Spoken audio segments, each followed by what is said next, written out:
Hey guys, how's it going? Hope you're doing well. My name is Crown, and today I'm going to read you some very interesting stories that I hope that you're gonna love. And now, without further ado, let's go!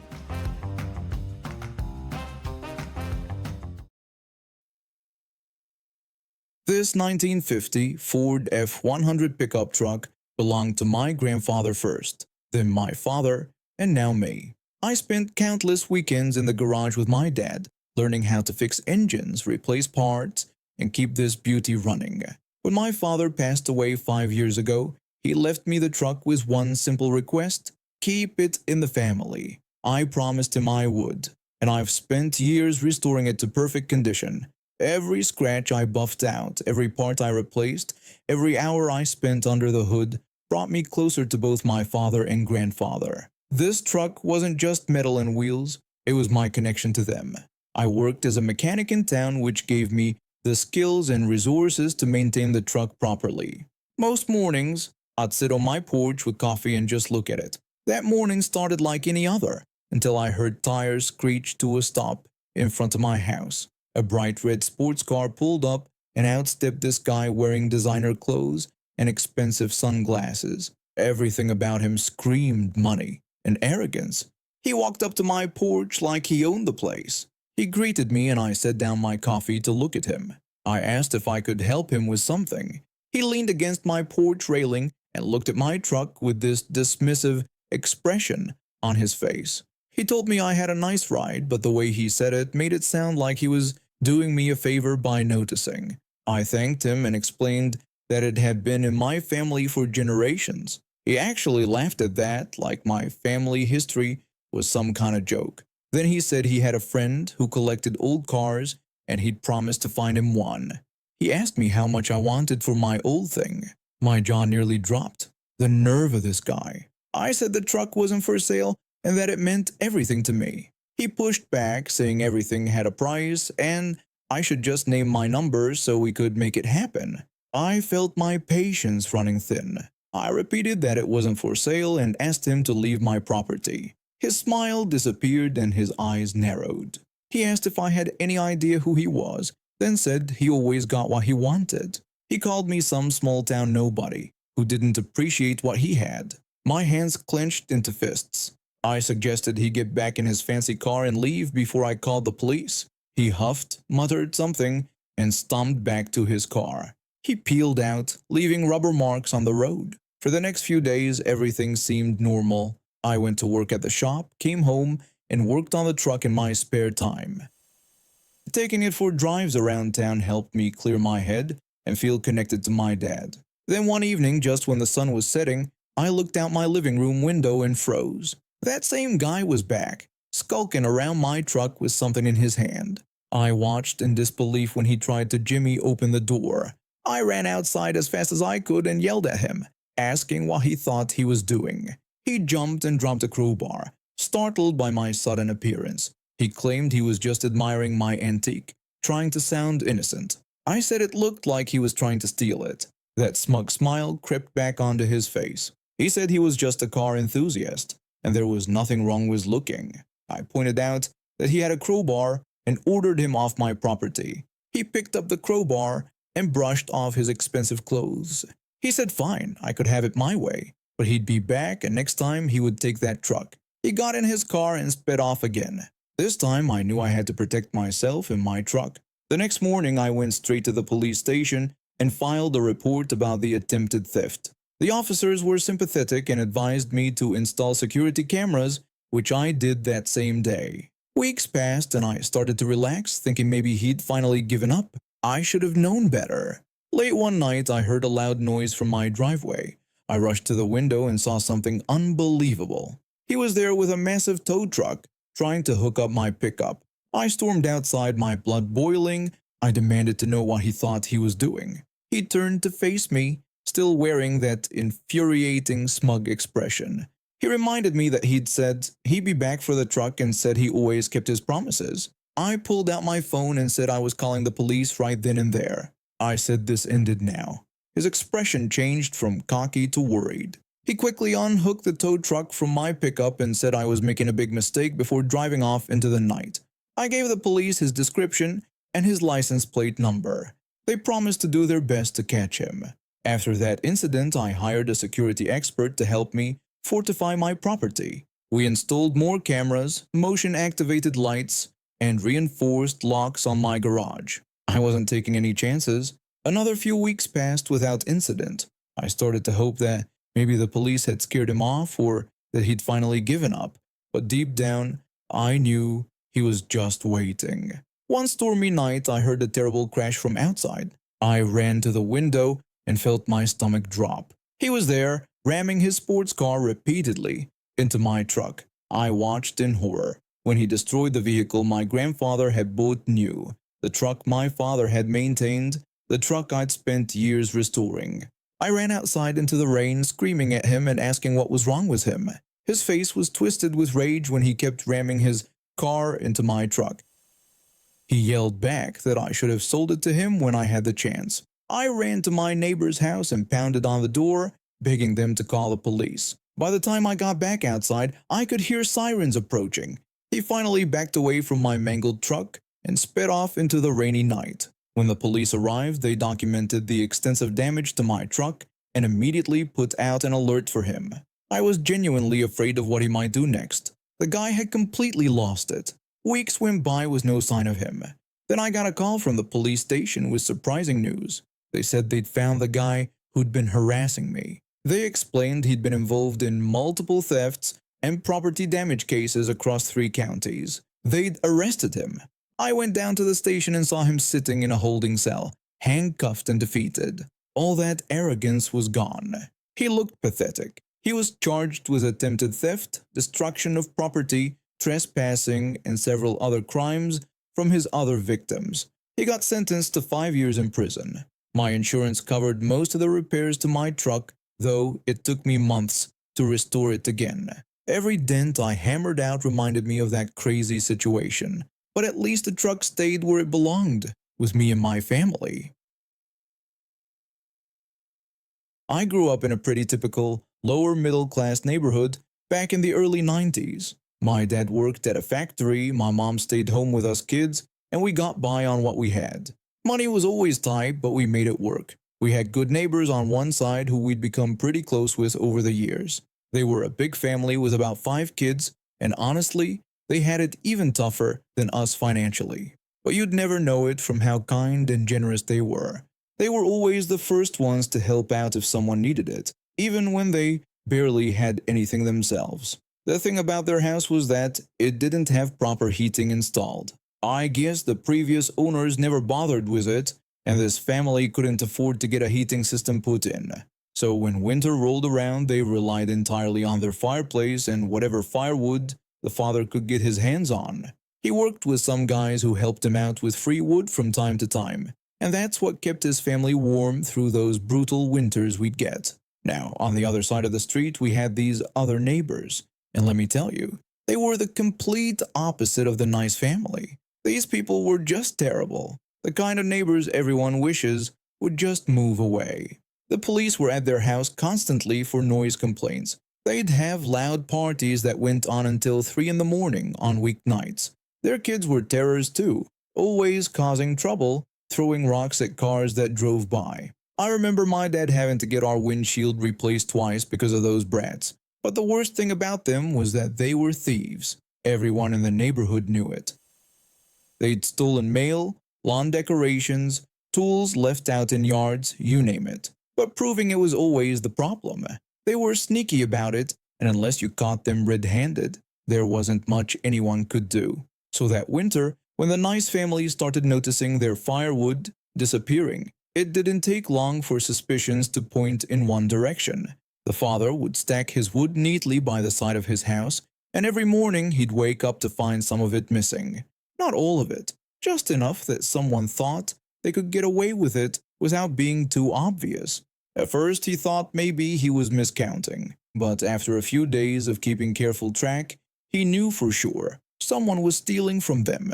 And given that this family was barely scraping by and needed every piece of that wood to keep their kids warm, this wasn't just annoying, it was serious. After about a week of this, the father decided he needed to confront the situation. He walked across the street one afternoon and knocked on the door of the Jerk family's house. When the wife answered, he kept it polite and straightforward. He asked her if she knew anything about Firewood going missing from his pile at night. The wife immediately got defensive and asked if he was accusing them of stealing. The father tried to explain that he was just asking if maybe someone in her family took some by mistake or if they'd seen anything suspicious. That's when the husband appeared behind his wife and things got heated. He told the father they didn't take his firewood and accused him of having a lot of nerve coming to their house with accusations. The father tried to keep things calm and explained that he wasn't trying to start anything, but that he really needed that wood for his family. He said if someone had been taking it, he'd appreciate it being returned. The husband wasn't having any of it though. He told the father to get off his property before he called the cops on him for harassment. The father knew he wasn't going to get anywhere with him. He went back home frustrated because he was pretty sure they were the ones stealing, but he had no proof. He couldn't exactly stay up all night watching his woodpile. He had to work early shifts at the plant and he needed his sleep. But then he got an idea. It was the kind of idea that made my dad laugh every time he told this story. The father went through his garage and found some quarter-stick dynamite fireworks that he'd bought during the summer for the 4th of July but never used. Then he picked out the nicest, most perfect-looking piece of firewood he could find from his pile. He took it into his workshop and carefully drilled a hole down the center of it. He stuffed the fireworks inside and glued the hole shut so cleanly you couldn't even tell it had been tampered with. He sanded it smooth and made sure it looked completely natural. Then he placed that special piece of wood right on top of his wood pile where it would be easy to grab. Sure enough, the next morning, that piece of wood was gone. The father didn't say anything to anyone. He just waited. A few days went by, then a week. He figured maybe they hadn't used it yet, or maybe they'd used it and nothing happened. He was starting to think his plan had been a dud. Then, about a week after the wood went missing, everyone in the neighborhood got woken up at around 6 in the morning by the loudest bang any of us had ever heard. My dad said it sounded like a cannon going off. People came running out of their houses in their pajamas trying to figure out what happened. And there it was. The Jerk family's kids came running out of their house screaming and shouting. They were yelling about how the fireplace had exploded and calling for their mom and dad in a panic. My dad and some other neighbors gathered in the street, and when they looked at the Jerk family's house, they couldn't believe what they saw. There was an actual hole blown through their chimney. Not just some cracks, but a cartoon-style hole, like something straight out of a Looney Tunes episode. Black soot was blown all over their front lawn, their roof, everywhere. You could only imagine what the inside of their family room looked like. The husband came storming out, covered in soot himself. Absolutely furious. He was shouting and demanding to know what the hell had just happened. My dad said he had to try so hard not to laugh right then and there. Other neighbors were asking if everyone was okay and if anyone was hurt. Fortunately, no one was injured. But the husband kept going on about how their fireplace had just randomly exploded and how they were going to sue someone and call the fire department. The nice family's father came out of his house and surveyed the scene along with everyone else. My dad said he caught the father's eye and there was just the slightest hint of a smile on his face before he went back inside. The Jerk family never figured out what actually happened, or if they did, they never said anything about it. How could they? Admitting they knew would mean admitting they'd stolen the wood in the first place. They got their chimney repaired over the next few weeks, but my dad said the scorch marks on their lawn stayed visible for months after. It became this unspoken thing in the neighborhood. Everyone knew what had really happened, but nobody talked about it directly. What really made the whole thing perfect was that after the explosion incident, the firewood thefts suddenly stopped. The nice family never had another piece go missing for the rest of that winter or any winter after. The Jerk neighbors learned their lesson without anyone having to say a single word about it. They couldn't go to the police or complain to anyone because doing so would expose what they've been doing all along. My dad said it was one of the most brilliant things he'd ever seen a neighbor do. The father didn't hurt anyone, didn't damage his own property, and managed to stop the thefts permanently without any confrontation or involvement from the authorities. The nice family made it through that winter and many more after. Their kids grew up, and eventually they were able to afford to get proper heating installed in their house. But my dad said that father never forgot what he had to do to protect his family when they had almost nothing. And the jerk neighbors, they moved away a few years later, and I don't think anyone in the neighborhood was sad to see them go. Their house sold to a lovely couple who actually took care of their property and raised their kids right. Years later, when I was old enough to understand the story, my dad told me about the whole thing. The explosion that morning became neighborhood legend. People talked about it for years. Some folks claimed they heard it from 3 blocks away. Others swore they saw the husband's face when he came out covered in soot and said he looked like he'd seen a ghost. Kids in the neighborhood would dare each other to walk past the house and look at the patched-up chimney. It became this weird landmark that everyone knew about. After the explosion, other neighbors started helping them out more too. Someone donated an electric space heater. Another neighbor brought over some extra blankets they weren't using. It was like the whole incident reminded everyone what really mattered, which was looking out for the people who actually deserved help. The father never acted smug about it either. He just went about his business, went to work every day, took care of his kids, and was friendly to everyone. He'd wave to the jerk neighbors when he saw them just like nothing had happened. That took some serious self-control if you ask me.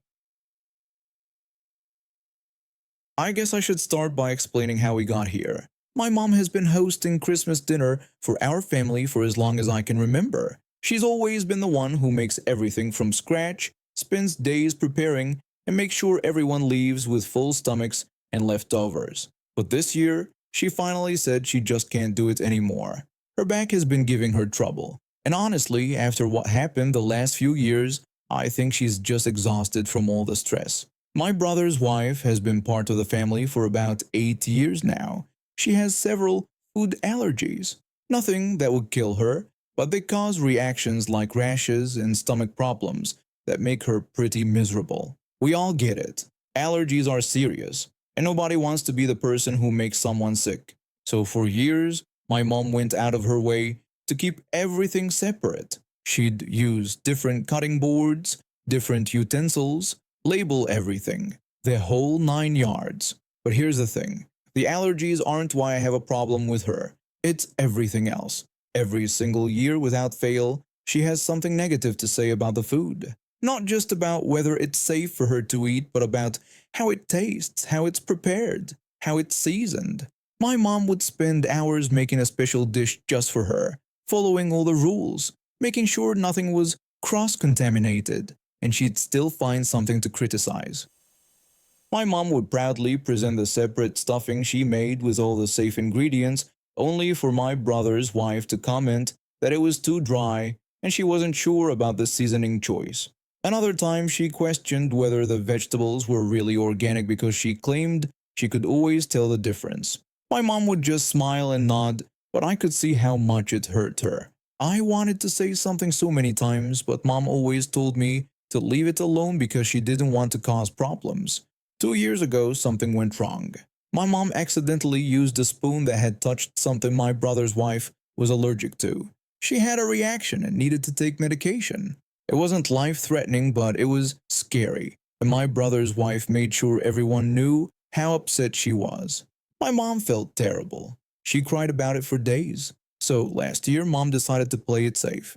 She called my brother's wife a few weeks before Christmas and explained that she was worried about making another mistake. She asked if my brother's wife would mind bringing her own dish so she could be certain it was safe. You would have thought my mom had insulted her entire bloodline. My brother's wife lost it. She said my mom was being a terrible host and that if she couldn't be bothered to make proper accommodations, then maybe she didn't care about seeing her grandchildren. She actually threatened to keep the kids away from Christmas.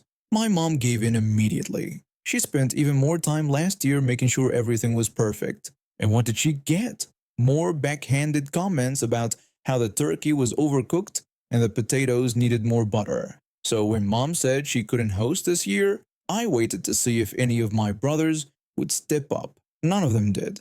They all had excuses. Too busy, house too small, wife is tired, whatever. So I said, I'd do it. I'm not experienced like mom, but I can handle a dinner party. I called my brother's wife about 2 weeks ago.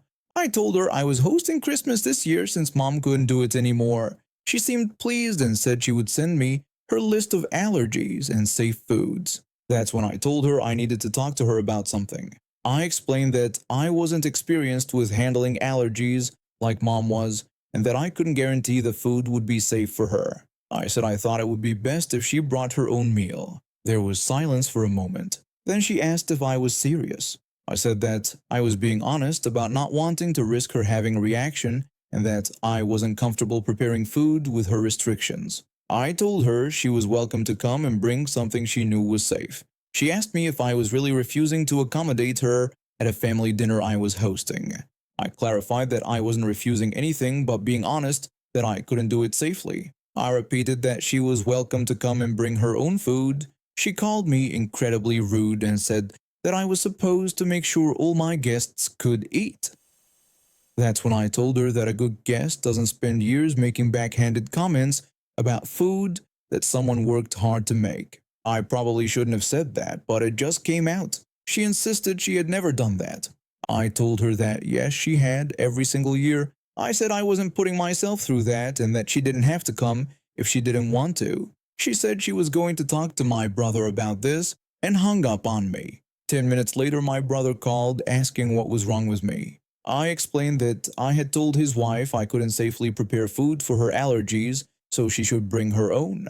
He said I couldn't just tell people to bring their own food to Christmas dinner. I asked him why not and said it was either that or she doesn't eat. I explained I wasn't risking making her sick and I definitely wasn't spending hours preparing something just to hear about how it wasn't good enough. He said she was family and I needed to accommodate her. I told him to host then, to make all the food himself and deal with her complaints. I said I was sure he would love that. He said he couldn't host and I reminded him that I knew that. I made it clear that this was how it was going to be. She could bring her own food or not come at all. Her choice. He called me a few more names and hung up. I immediately called my mom to give her a heads up about the drama. When I told her what happened, she actually laughed.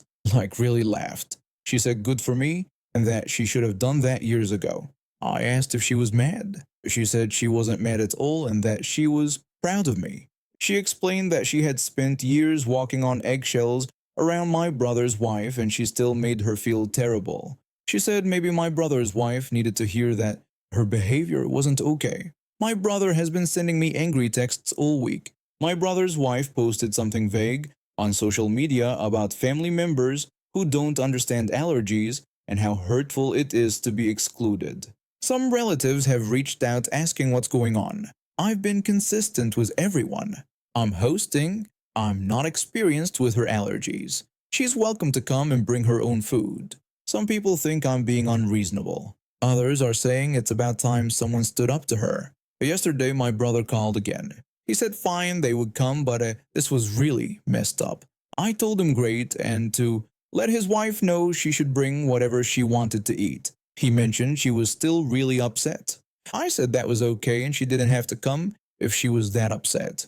Christmas is in 3 weeks. I'm making all the traditional dishes mom used to make. Turkey, mashed potatoes, stuffing, green bean casserole, rolls, pies, everything. For everyone else anyway. My brother's wife can eat whatever she brings in her container while the rest of us enjoy dinner.